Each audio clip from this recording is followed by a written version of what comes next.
We'll see y'all in a couple weeks. Sir. All right, welcome to the Lowe's home studio, fellas. Kurt Warner, I will start with you because let's talk about the two teams that are not playing this weekend. The number one seeds, Chiefs and Packers. Who is most vulnerable? Of course, you're going to ask this question, right? Two best teams in the league. Who's most vulnerable in this situation? And I have been mooching this one, guys, is I go back and forth, is that, you look at the Chiefs and they've played a lot more close games, but they've also only lost one game. You've got the Packers that are playing up in Lambeau Field, which I think is a distinct track for them in the NFC. But I'm going to lean towards the Packers being more vulnerable. And the reason I say that is because if they get away from what they do offensively, in terms of running the football and the play action, I don't worry about their quarterback, Aaron Rodgers. He's just as good as Patrick Mahomes. I don't worry about their number one receiver in Davante Adams, as good as any number one receiver in the National Football League.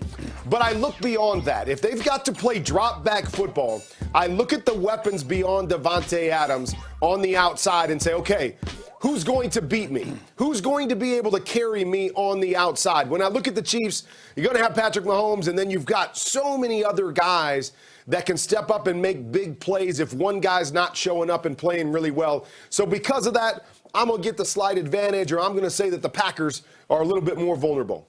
Yeah, and I give you that on one side now, but I look at the other side of this, Coach, and I say, okay, they do have a lot of weapons over in Kansas City. But, boy, that main weapon they got in Green Bay is phenomenal in Davante Adams. So I'll give it here to the Chiefs. In this sense, though, look at the advantage these guys get right here. Coach, did you see this last game they played right here? Yes, I did. Oh, my God. It's 28 degrees. Wind chill feels like it's 16 degrees. Snows everywhere. And they're throwing it around like it's 90 degrees out.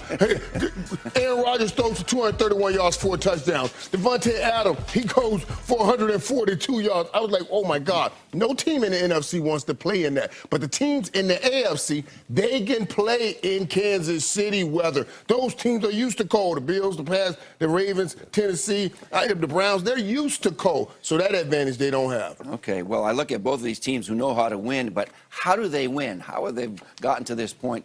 And it's shocking because I think that the Chiefs are unbelievable, talented on offense, right? Yep. But, Mike, the last 7 games, the last 7 wins, they're talking about one-possession games. Right. I mean, they all came right down to the wire. They're not blowing anybody out like we expect them to. In fact, they had to come back from behind 10 times this year. So anyway, that you play against a good team, man. Right. You might not be able to come with back. An offense like with the Buffalo Bills, somebody like that, you make it go.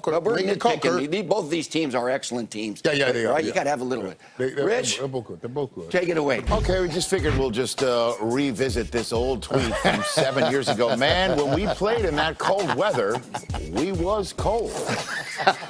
So confirming the cold weather is in fact cold that was and makes one feel cold. Was it? That was God Almighty. That was a long time. I feel AWS. Cynthia? Well, I can't imagine following that because it's so amazing. But one of the other ways that Derrick Henry is amazing, well, pretty much anywhere that he's rushing. Usually the next gen stats give us clues as to how to kind of stop him, but he's great outside the tackles, inside the tackles. I want to point out there's 1,230 yards.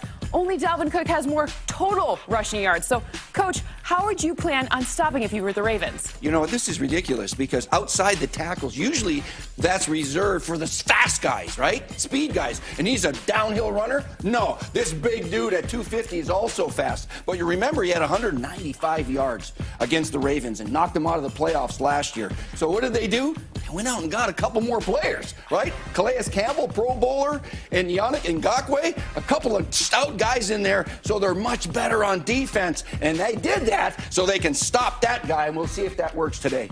All right, great. Rich? Thanks very much. You two guys. Ian?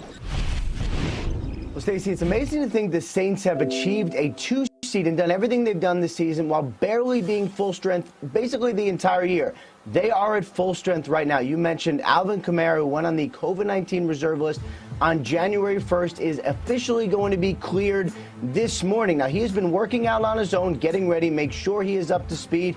He has been streaming practice, trying to participate virtually as much as he possibly could. He kind of told us early in the week that this would happen, that he'd play, saying, see y'all Sunday. I'm told today is Sunday, so we will see him. Meanwhile, Michael Thomas, the star receiver, Rich, for the Saints, has barely been healthy all year. A hamstring injury, 2 ankle injuries, officially off injury reserve. He is going to play today, and I'm told look good this week.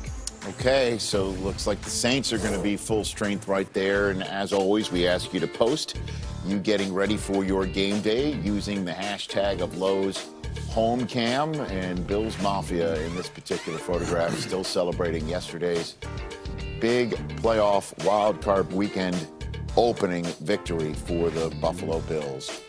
This season, the Lowe's home team has been bringing 32 players from every team across the league together to support community building projects that highlight the cultural fabric of their respective communities.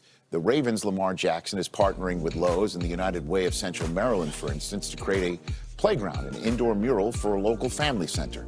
Lamar is personally participating in the mural design for the center by contributing his own original artwork that you saw there. And that's going to be incorporated in the final mural.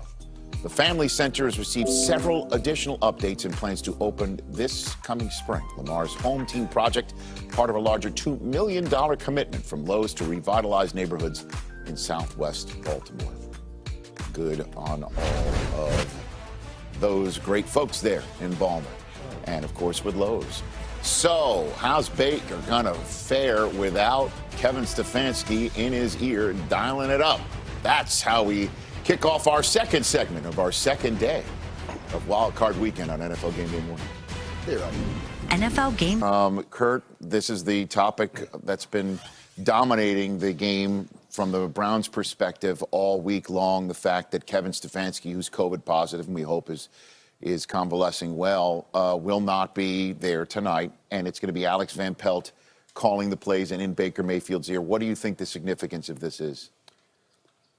Rich, the significance is huge because so much a part of play caller quarterback is being able to see the game the same way, developing some type of rapport where you understand when a play caller calls a particular play, what they're thinking on that play, designing plays that are designed the way we both see the game. And that doesn't mean Alex Van Pelt cannot do that for Baker Mayfield, but you build up that rapport, and Baker, down the stretch was playing some of his best football of his entire career.